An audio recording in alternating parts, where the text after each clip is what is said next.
What is up, you guys? It is Steve-O Fortin Beast coming at you with another video. I was going to make a nutrition video, but I decided not to do that. Remember, everything that I say on this channel is just from my opinion, my point of view. I'm not a doctor. I'm not a professional. I do have a CPT, Certified Personal Training License through International Sports Science Association. And I also have a specialty in strength and conditioning. Now, I'm not going to lie to you. I do not have any clients as of yet. I haven't had one. My client is myself. So I've been experimenting with a lot of things I've read, a lot of things I've done on myself, and I've gotten pretty strong. I'm not saying that I'm not going to sit here and say that I know everything, that I'm an expert, nothing on that level. But I will tell you this is that I've experimented. I have gone through cuts. I've gone through bulks. I have done about 4 powerlifting meets. I'm on my 5th powerlifting meet coming up. And I am very passionate about getting stronger. I am very passionate about fitness, nutrition, and just about life, man. Just about living an overall good and healthy life. So if you want to hit me up for some coaching, we'll have that up and going in the next few months, man. I'm going to do it online.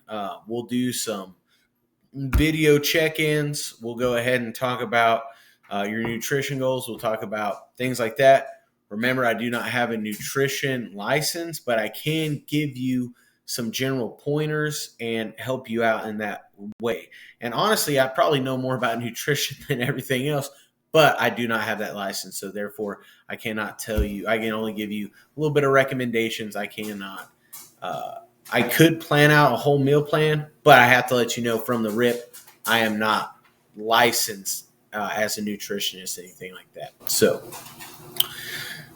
what I did this week was I went through a slight deload. I have one more deload day through Juggernaut AI app. Chad Wesley Smith, don't get mad at me, but I only skipped one day, and I'm not even skipping it. I'm going tomorrow. It's a deload day just so I could see what my peaking phase would look like.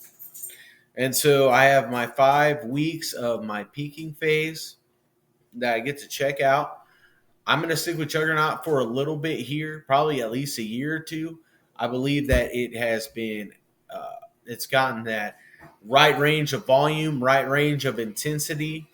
I have gone pretty hard a few times, but also I probably had some accumulative fatigue. And just like any other program, you have to get used to the process of the program. So that 590 that I nearly did for 2, I don't consider that a loss because that was still a PR. The 295 that I did for pause, pretty much for bench press, don't consider that a loss either. I dropped the third one down too fast.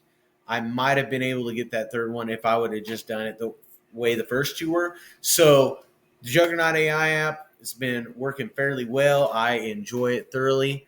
So I have been working on another side program that I myself wrote. The problem with, and I think a lot of other coaches will tell you, is whenever you're programming for yourself, you're writing your own program, things like that, you tend, at least I tend to not stick with it because I want to go in and I'm like, you know what? Should I really stick to my own program? The thing about paying money for a coach, thing about paying money for an AI app things, is if you pay money for something, you're usually more than likely able to stick to it for a longer amount of time. And so Juggernaut AI has been actually a pretty big blessing in my life. I have enjoyed it. Just like Tommy Yanez at the Bar Athletic Club, whenever I paid for programming from him, made a lot of good strength gains. Shout out to Tommy. I was more likely because he's not the kind of guy that will just be like rude to you, but he will be like, so why are you going off program? Things like that. So he would keep me accountable. Same thing with Juggernaut AI. I pay for it. I see the program. I do have a little bit more ability to kind of pick and choose accessories, but I know that there's a reason why there's this amount of volume because you put the amount of volume you want in. Pretty much you got to kind of know yourself a little bit your training experience in order to have a successful training cycle. And you put in your one rep max attempts as well, and it will kind of gauge how much volume, how like what kind of system you need to go to for each lift, and it does that pretty well. Um, like I said, I can pretty much follow a high volume of benching and a pretty moderate volume of squatting, pretty moderate volume of deadlifting. I do deadlift. I was doing just one set and stuff, but I was also doing a lot of accessory movements that would just help out the deadlift. I have pulled twice before, but I feel like on those days that I would pull twice, I did not have as much energy, especially after my squatting day, because my squatting day used to be on Thursday. After my squats, my pulls wouldn't be nearly as good as they were on Monday whenever I was pulling. And now they have me squatting on Monday, pulling on Thursday. Really, no difference in strength, nothing like that. If anything, it's pretty much it's helped me out a lot. Like I thought Monday deadlift day, my best day. I should do deadlift. Monday, best day. You should start off the week. That has not been the case for me. I kind of decoded that myth right there. My deadlift has still been getting stronger. My squat has actually been getting stronger. And I believe that might actually be because I've been pulling after squatting. Because deadlift takes a lot out of you and out of your squat. And the neuromuscular fatigue or CNS system could be fried. I was doing a pretty intense set of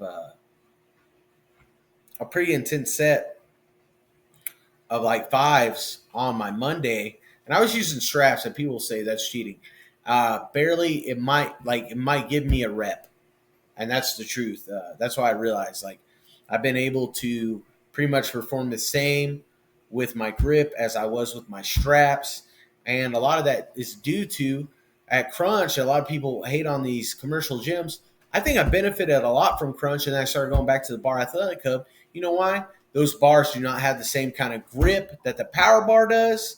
You have to like even with straps, you got to kind of lock in there and hold on to those straps, or they will just slip off. You can't get as good of a grip on those bars, and they're a little bit thicker than your average.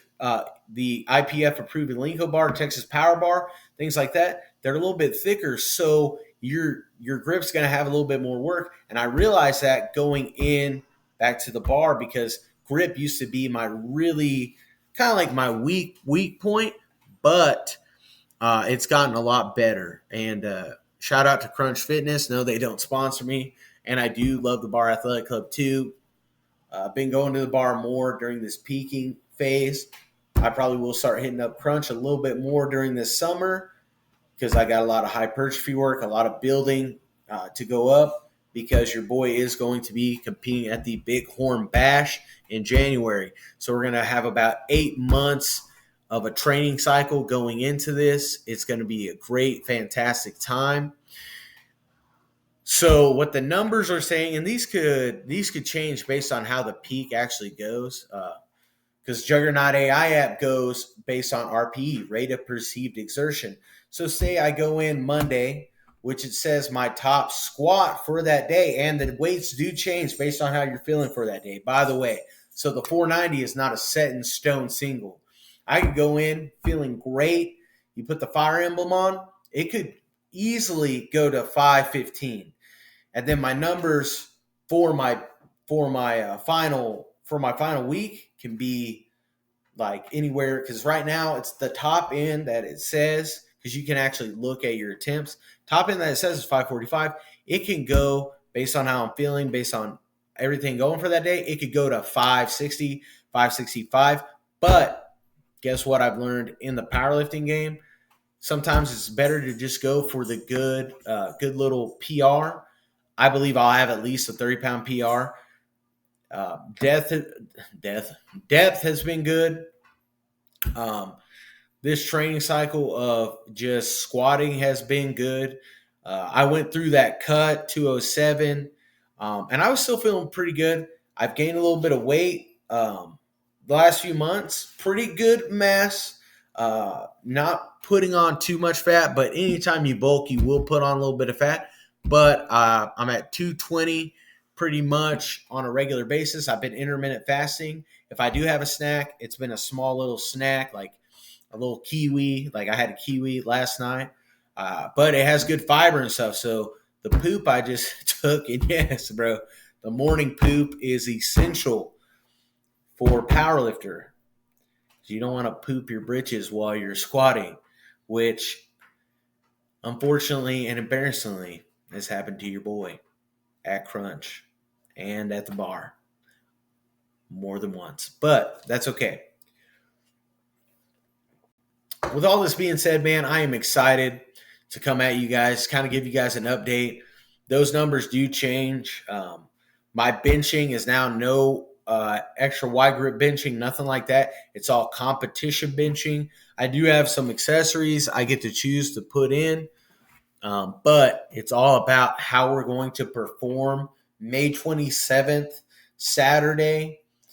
If you guys are in the San Angelo area, come support your local powerlifters. The meet is capped. It is 85 lifters now. So unless Tommy allows you to get in last minute, you'll have to just come as a spectator. But come support your local powerlifters. Come support the meet. And remember, lift, live, and learn. Love you guys. Peace.